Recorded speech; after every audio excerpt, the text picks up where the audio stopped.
Hey y'all, what's up? It's your boy Evan. Welcome to the Cartoon Block. Today I'm going to show you guys how to draw with cool gray Copic markers. Get back here in a few seconds and we'll get started.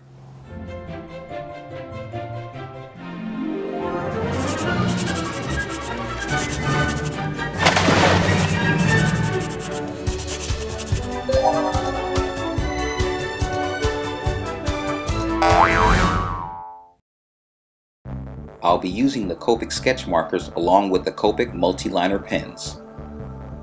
I'll be using the markers and the multiliner set on my Batman sketch. Now let's get started.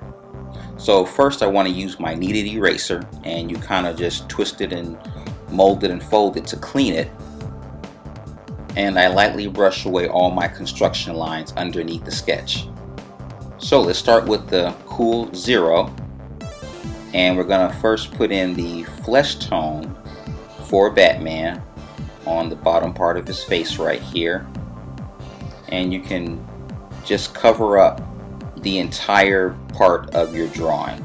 Just give it the lightest tone possible.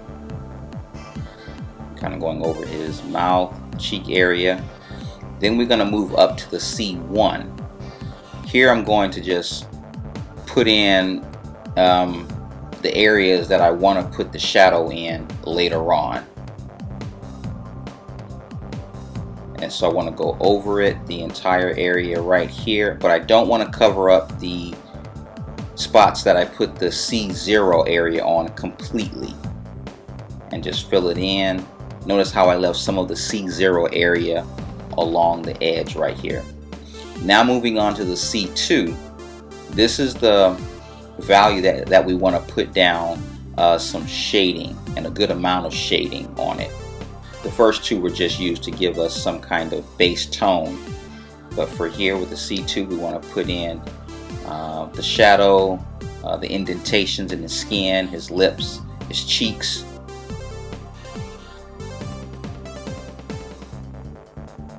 And now moving up to his cowl, I'm going to I'll start the process over using the C0.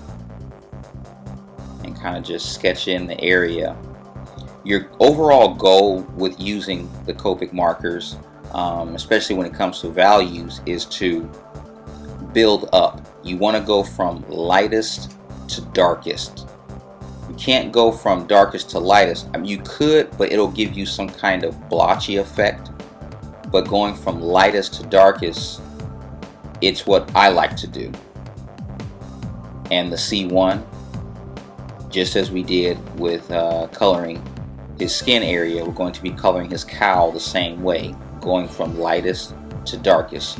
You want to build up your colors, or build up your values,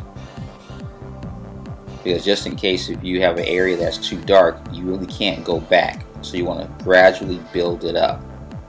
And one other thing to keep in mind when using the Copics is that your colors will always dry lighter than when you put it down.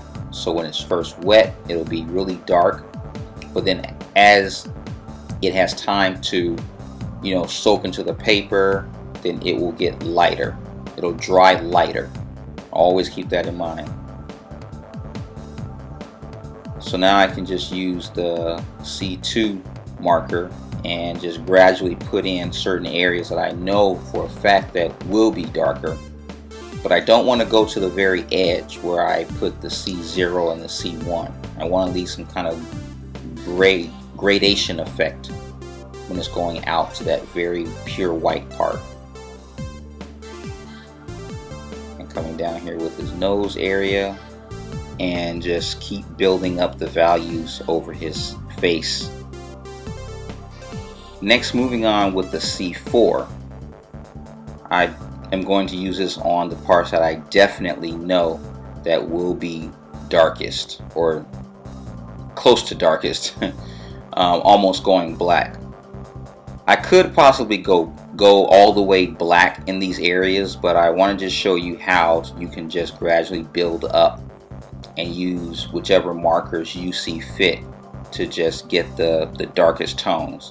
Notice that when I first put down his skin color, it looked very dark, but when you put it up against these other darker tones like the C4, then his skin starts to lighten up. that full area there. Now I'm really going darker with this C6, and that's almost black. This is like charcoal gray right here. It's a very, very dark gray. And the values that you put down on your drawing are all relative, meaning that I could have started out with this C6, but I just wanted to show you how you can build up the values in the drawing. The values will look different when they're laying down next to each other. So all the colors, or the values that we put down on his face, seem very light now compared to this C6. It's all relative. Now we're going to move on with the Copic Multiliner and the 0.3. And I want to put in some areas to indicate, or separate rather, where his cowl and skin separate at. Get this area here around his cheek. And then moving on to the 1 size, these are the thicker parts of his cowl to show that his cowl, his mask, has some thickness to it. And you don't have to draw the lines fully in there. You can leave some separation in the lines. It makes the drawing seem more interesting. And here I'm using my 0.3 again to show just a very slight rendering on his face. And then for the bigger areas, you can always use your chisel tip end of your marker to just fill that in completely. I use a combination of the chisel tip end of the marker and the sketch, the brush tip side rather. And just filling this in with the C3. Putting that together. And then going back throughout the drawing using my C1 and just areas that I want to be a little bit darker and just rendering. But be careful not to over render your drawing. You do want to watch that. But practice.